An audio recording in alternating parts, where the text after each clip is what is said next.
Today, let's take a look at database properties and security. So, what is a database? Database is an organized collection of structured information or data that we typically store electronically on our computer system. This data is information or pieces of information that can be processed by our computer. So, in our everyday life, everything around us is actually stored in a database. Any or every system that we have access to, it always has one database in the background. So it could be anything like employee information, bank statements, medical records, grocery stores, online shopping services, and anything and everything. It always has a database. So let's look at some of the basic properties of a database management system.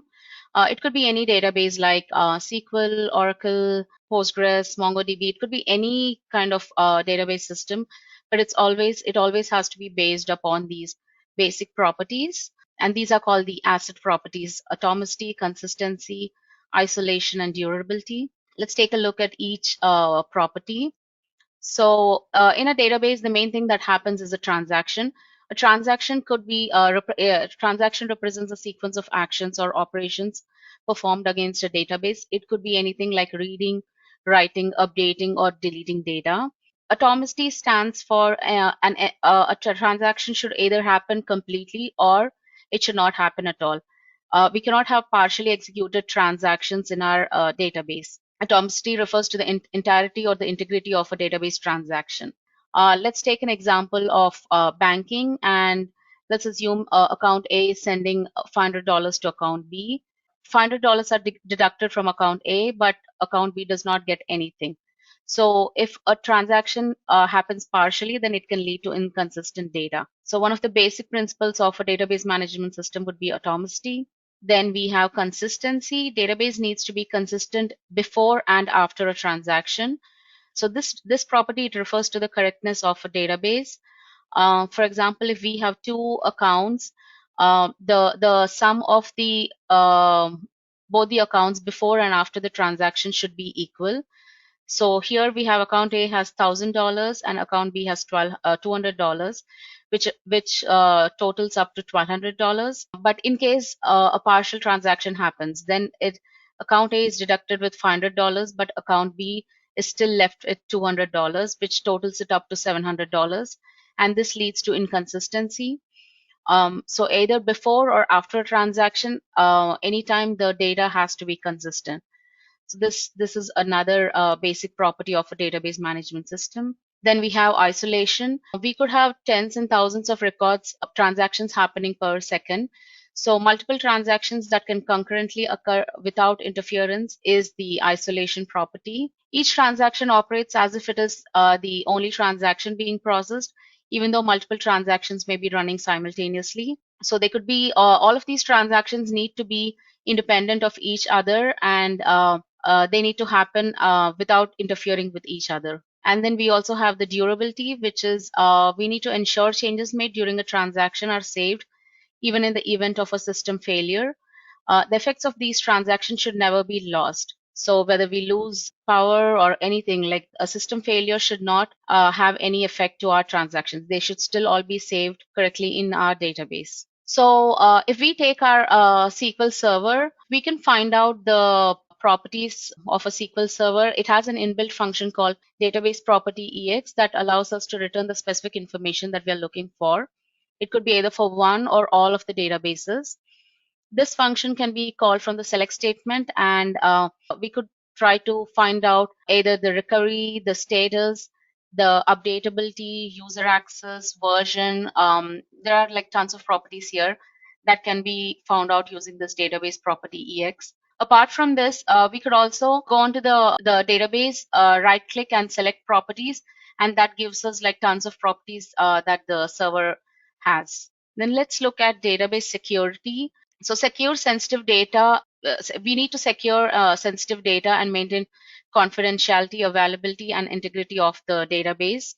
We must guard against either human error, excessive employee database privileges, hacker and insider attacks, malware, backup storage, media exposure, or physical damage to the server. They could be tons of things that could happen to the database, and we need to make sure that we guard against these. So there are different types of database security that we can follow. One of the first thing would be the network security. We can have firewalls installed. Firewalls serve as the first line of defense. Firewall is a separator or restrictor of network traffic, which can be configured to ensure your organization data security policy. So if you use a firewall, you will increase security at the operating system level by providing a choke point where your security measures can be focused. Then we could have access management. Mostly the admin takes care of these things. So it could be the authentication, authorization, and access control. Authentication is the process of proving the user is who he or she claims to be by entering their correct user ID and password. Authorization allows each user to access certain data objects and perform certain database operations like read but not modify data or modify but not delete data. And access control is managed by the system administrator who assigns permissions to a user within a database. Permissions are ideally managed by adding user accounts to database roles and assigning database level permissions to those roles. And then we could have threat protection like auditing and threat detection. Auditing tracks database activities and helps maintain compliance with security standards by recording the database events to an audit log. So this allows us to monitor ongoing database activities as well as analyze and investigate the historical activity to identify potential threats or suspected abuse and security violations. Then threat detection uncovers anomalous database activities that indicate a potential security threat to the database. So the administrator can keep control of all of these. Then we have information protection. In case the database was actually hacked or something happens, then if we have encrypted data, so then the hacker really doesn't have any use for our information. Data encryption, it secures the sensitive data by converting it into an alternative format. So only if the internet party can decipher it back to its original form, and then only they can access it. We also need to have the database backup and recovery in case someone by mistake they may have deleted the database or something like that. So we always need to have a backup and recovery system. This is critical to protecting information. This process involves making backup copies of the database and log files on a regular basis, storing these copies in a secure location. Then we have the physical security. This pertains to strictly limiting access to the physical server and hardware components. Many organizations with on-premise database use locked rooms with restricted access for the database server, hardware, and networking devices. It's also important to limit access to this backup media by storing it at a secure offsite location. So these are the various types of database security measures that we can follow. What is the need for this database security? So when you have a data theft, databases are the primary targets for these cyber attacks because they store valuable, confidential, and sensitive information, which could include the customer records, credit card numbers, bank account numbers, etc. Hackers use this information to steal identity and make unauthorized purchases. So we always need to protect data from hackers. The other thing for database security would be increased cost.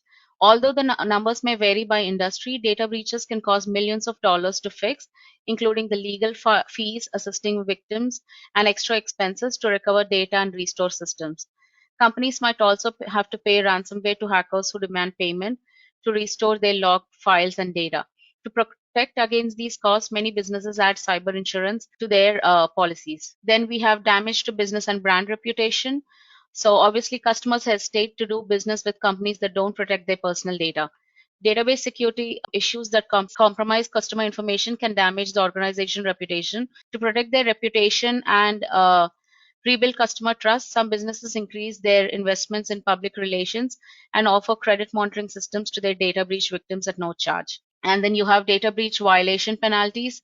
State and local agencies impose huge fines and in some cases require that customers are compensated when companies don't protect their customer data. So all these ultimately leads to revenue loss. A data breach can halt or slow down business operations and revenue generation until the database security challenges are resolved. The system is completely up and running again and business continuity is restored. Want more Codabears Lunch and Learn? Check out our channel for more videos or contact us on our website for registration information.